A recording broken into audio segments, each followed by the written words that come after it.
సహజంగా అందరూ ఉదయం నిద్ర లేచాక ఆడవాళ్ళు ముగ్గులు ఇంటి ముందు వేసుకుంటూ ఉంటారు. కానీ ఎవరికీ తెలియని విషయం ఏంటంటే ఆడవాళ్ళు శుక్రవారం రాత్రి పూట ఇంటి ముందు ఇలా అష్టదళ పద్మం ముగ్గు వేసి నిద్రపోతే లక్ష్మీదేవి మిమ్మల్ని తొందరగా అనుగ్రహిస్తుంది. అలాగే ప్రతి పౌర్ణమికి లక్ష్మీదేవి భూలోక సంచారం చేయటానికి వస్తుంది. కాబట్టి పౌర్ణమి రోజు రాత్రి సమయంలో మీ ఇంటి ముందు ముగ్గుండేలాగా చూసుకోండి.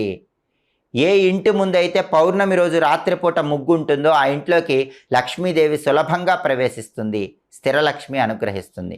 అలాగే వారానికి ఒకసారి ఆడవాళ్ళు ఇంటి గుమ్మం ముందు ఆవ నూనెతో దీపం వెలిగించి ఆ తర్వాత నిద్రపోండి.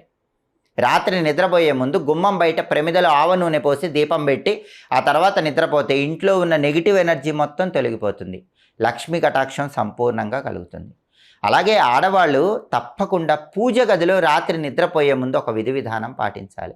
ఆ రోజు పూజ చేసిన పూలుంటే కనుక వాటిని మొత్తం కూడా చక్కగా తీసి